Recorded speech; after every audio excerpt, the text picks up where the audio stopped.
Hello everyone, ये आज हमारा सेकंड लेक्चर है इंडियन इकोनॉमिक्स के ऊपर। इंडियन इकोनॉमिक डेवलपमेंट जो हमने बुक स्टार्ट की थी, जो 12th स्टैंडर्ड के लिए है, उसको लेकर के जो ये हमने अपना लेक्चर बनाया है, ये लेक्चर नंबर 2 है। इससे पहले हमारा लेक्चर नंबर 1 आ चुका है और लेक्चर नंबर 1 के अंदर हमने कवर किया है अपना टॉपिक। सबसे पहले मैंने आपको उसमें ये बताया था कि जो ये चैप्टर नंबर 1 है, Indian economy on the eve of independence, ये कुछ पार्ट्स में है। ठीक है, इसमें 8 पार्ट है, जिसमें से पहला पार्ट हमने डिस्कस कर लिया है। जिस पहले पार्ट के अंदर हमने क्या पढ़ा था, colonial exploitation of Indian economy under the British rule. इस पूरे के पूरे को हमने इसमें कवर कर लिया है। अगर आपने ये नहीं देखा है तो आप लेक्चर नंबर 1 देखिए पहले, क्योंकि हम बिल्कुल सीरीज में लेक्चर को डाल रहे हैं ताकि हमारी पूरी बुक एक सिस्टमेटिक मैनर से यहाँ पर कंप्लीट हो जाए। तो अगर हम सेकंड की बात करें तो आज हम सेकंड को पढ़ने वाले हैं, जिसमें है feature of Indian economy on the year of independence, कि क्या क्या फीचर थे इंडियन इकोनॉमी के on the year of independence के टाइम पर। तो करते हैं अपने लेक्चर नंबर 2 को शुरू। लेक्चर नंबर 2 में हम feature of Indian economy on the year of independence को पढ़ने जा रहे हैं। तो मैंने यहाँ पर यही लिखा है कि नीचे दिए गए कुछ फीचर इंडिया की इकोनॉमी के थे किस टाइम पीरियड पे, जो टाइम पीरियड आपका डेवलपमेंट का था। सबसे पहला फीचर है, इंडिया की इकोनॉमी उस टाइम पे स्टैगनेंट थी।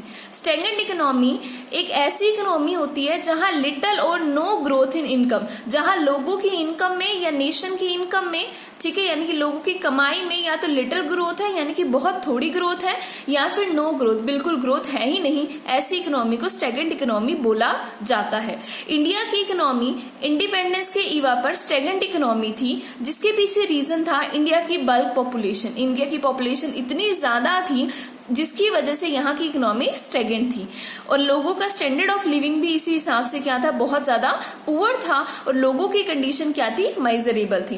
एपिडेमिक्स यानी कि महामारी फैलने का डर, एंड स्टारवेशन, भूख से मरने की जो परसेंटेज है इंडिया की टोटल डेथ में, वो क्या थी, ज्यादा थी। ये रिकरिंग फिनोमिना है, यानी कि ये उस टाइम के मेन फिनोमिनास थे।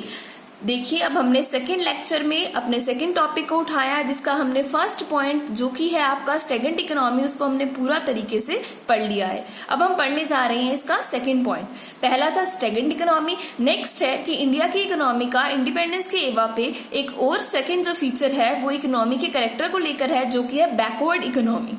बैकवर्ड इकोनॉमी एक ऐसी इकोनॉमी होती है जहां की पर कैपिटल इनकम बड़ी ही ज्यादा कम हो, और 1947 और 1948, 47 to 48, ये जो टाइम पीरियड हमने लिया है, वहां पर इंडिया की पर कैपिटल इनकम सिर्फ और सिर्फ 230 रुपए थी, जो कि बिल्कुल ही इनसफिशिएंट है, और इस इनकम के साथ बेसिक नीड्स भी पूरी नहीं हो सकती है। अब हम आ जाते हैं अपने थर्ड पॉइंट के ऊपर।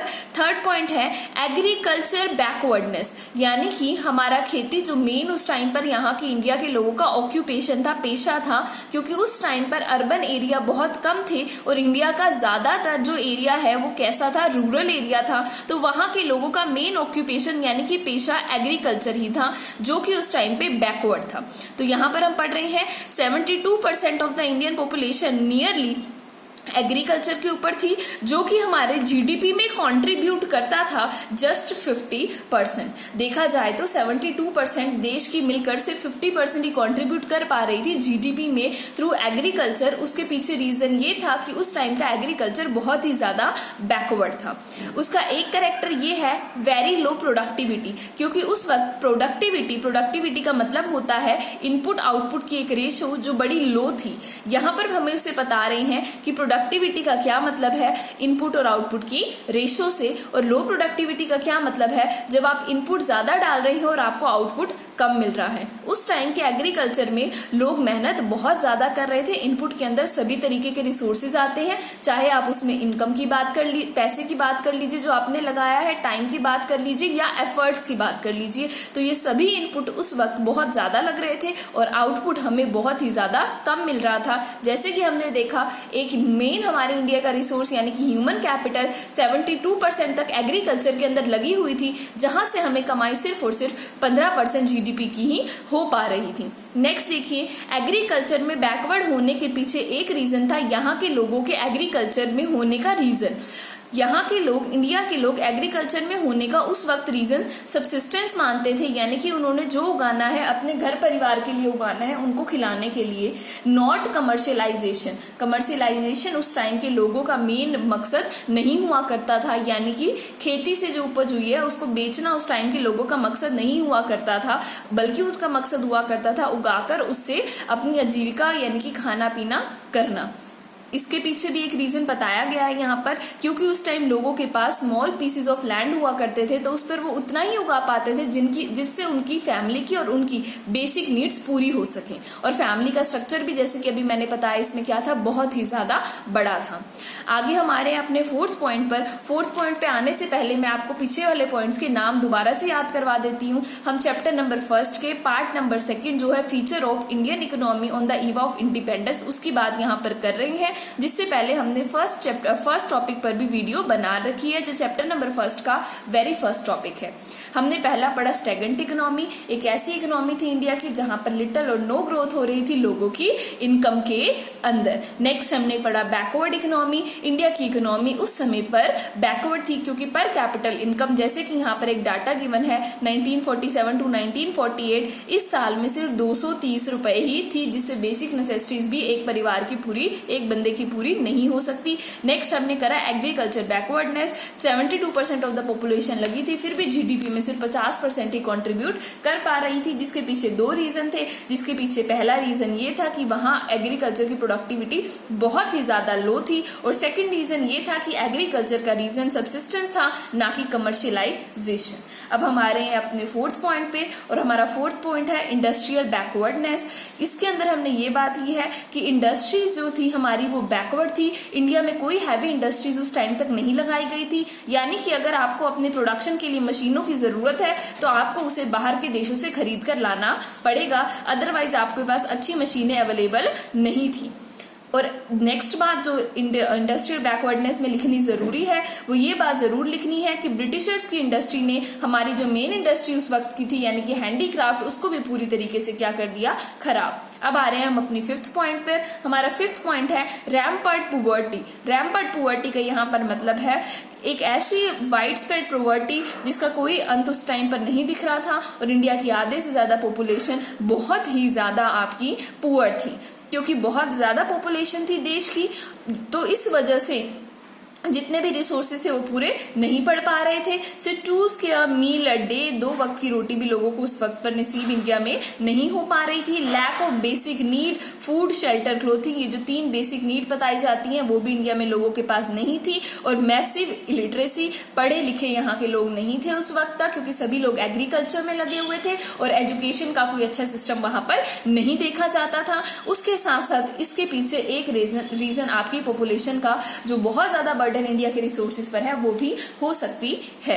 नेक्स्ट आ जाइए पुअर इंफ्रास्ट्रक्चर। इंडिया का इंफ्रास्ट्रक्चर क्या था, बेसिकली बहुत ज्यादा पुअर था। ना यहाँ पर कम्युनिकेशन, पावर नहीं होती थी, इलेक्ट्रिसिटी नहीं होती थी, ट्रांसपोर्टेशन के लिए अच्छी फैसिलिटीज नहीं थी। ये भी एक इंडिया की इकोनॉमी का उस टाइम पर हम एक करेक्टर देख सकते हैं। नेक्स्ट है हमारे पास point number 7, heavy dependence on import. India की इकोनॉमी बहुत ज्यादा डिपेंड थी इम्पोर्ट पर।